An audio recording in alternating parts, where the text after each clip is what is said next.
Hi, I'm Dorothy Albrecht Bug, and I'm going to share with you some of my passion for chocolate. I grew up with every child's dream, a candy store.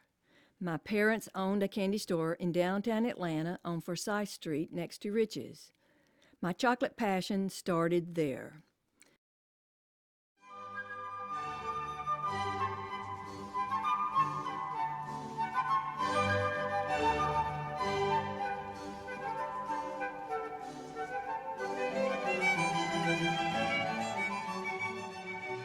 Okay, let's make almond crunch.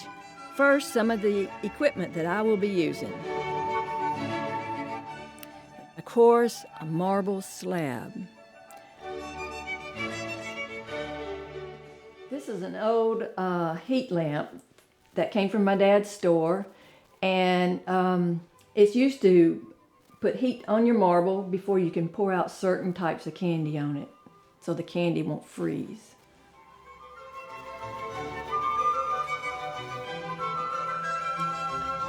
This is a old candy scale that I use to weigh out the sugar or any ingredient that goes into the candy.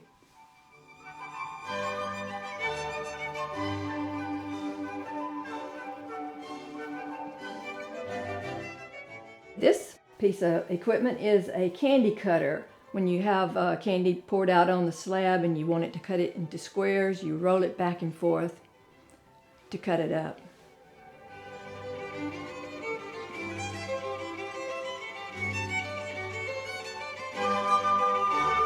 These are the candy trays that I use. You can either pour like fudge in them or dip your chocolates and put on the tray.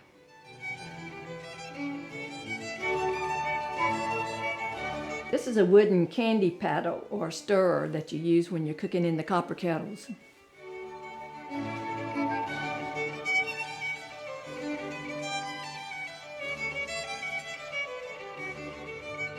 This copper thermometer is one also that my dad used in the candy store. And it has a hook at the top to hang it over the copper kettle.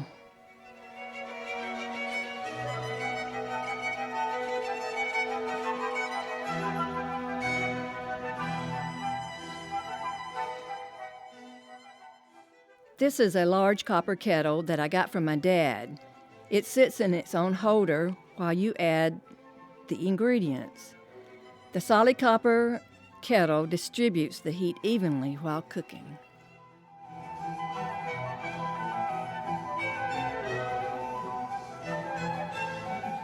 Okay, I'm going to chop up some almonds now for the batch of almond crunch that we're going to make.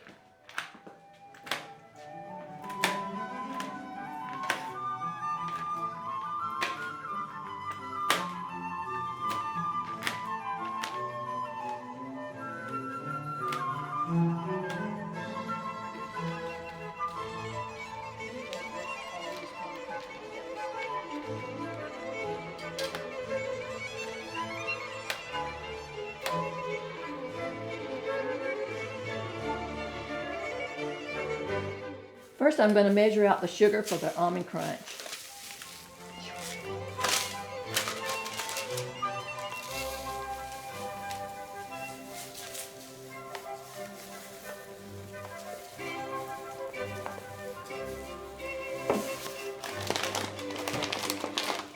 Then it's easy to pick up and put into the kettle.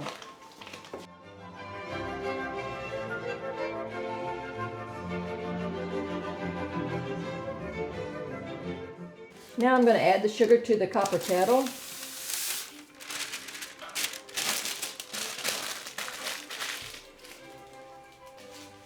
A little water, some butter.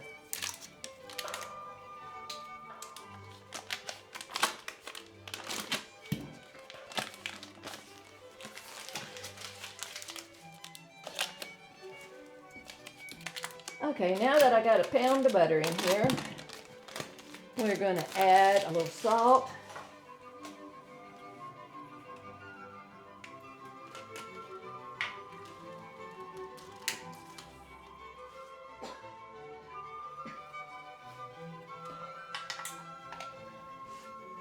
some lecithin. That keeps the butter and the sugar from separating after you cook it.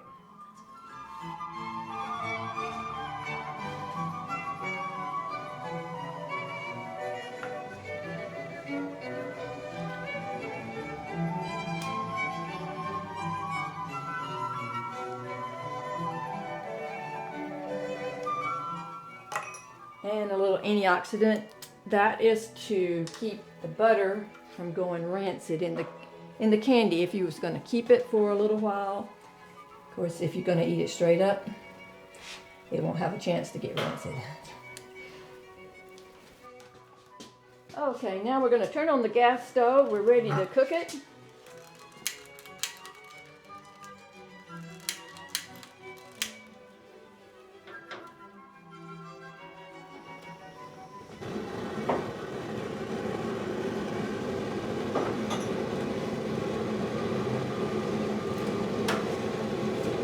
Just a little bit. Heat it on low. Yellow on top. Okay, that's probably good. Now put the kettle over on the fire.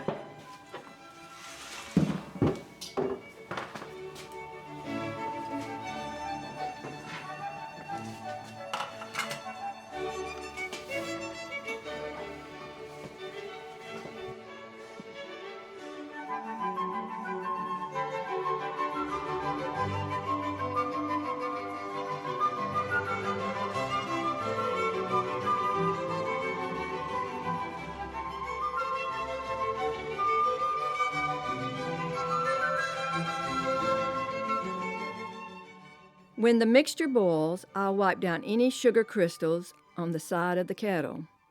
Add the thermometer, and when it reaches the right temperature, add the almonds.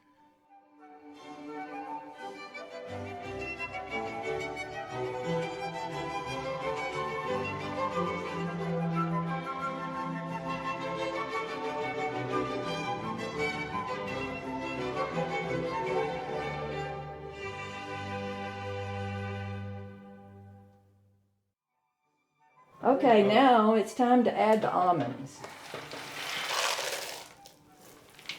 And we'll cook it just long enough for the almonds to get cooked through and through. I think it is ready. The marble slab is warm and the crunch is ready to pour out.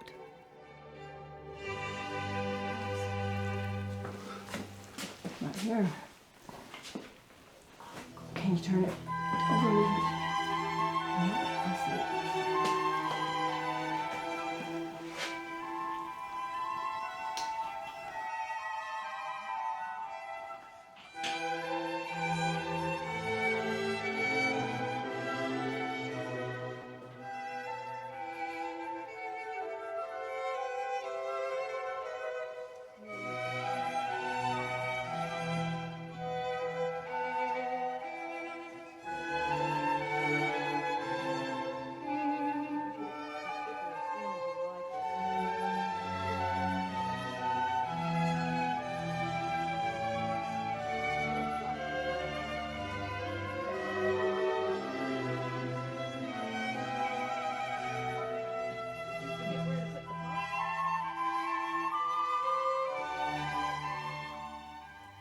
Now we're going to prepare the chocolate that we're going to dip the almond crunch in.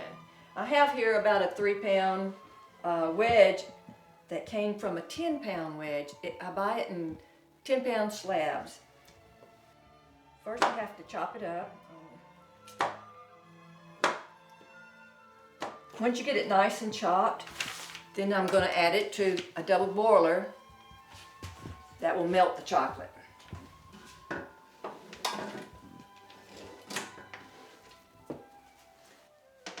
Very important to stir.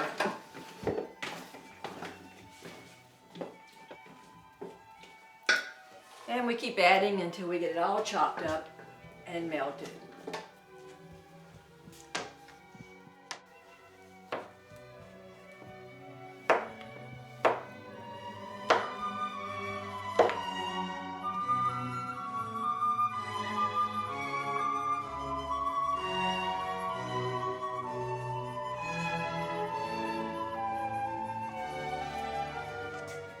Okay, now that the chocolate is all melted, we're going to add it to our chocolate line.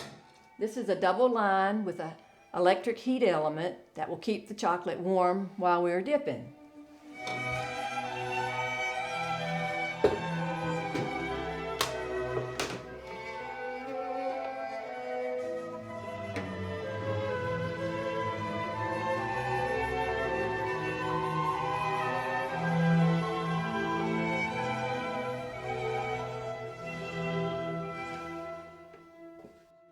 Okay, now we're ready to dip our almond crunch.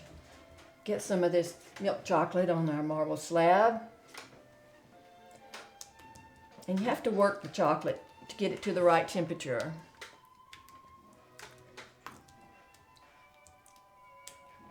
You're not only getting the chocolate to the right temperature, you're keeping it mixed up so the butter fat, the cocoa butter that's in it, will not separate from the chocolate itself.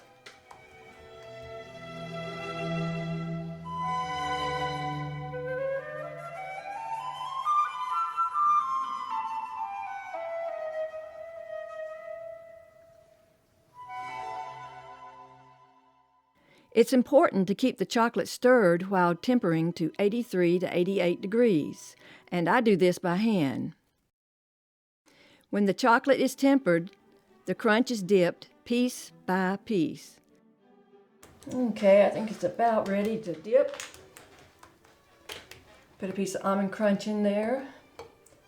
Get it nicely coated.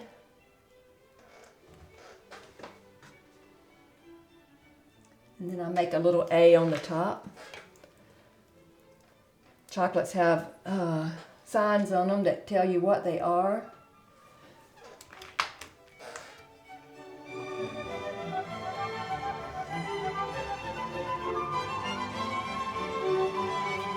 I think that's about all I'm going to get out of that. Then you scrape it back in because it's getting a little too cool to dip. And you start all over again. After the chocolate sets up, Sid will pack it into candy cups.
Chocolate has always been thought to be an aphrodisiac, so European royalty would give chocolate to their lovers. It's believed the name Valentine came from a Christian martyr. In 1837, Valentine's Day became an official holiday in England. 1861, Richard Cadbury made the very first heart-shaped box and filled it with chocolates. I hope you enjoyed this presentation, and happy Valentine's Day.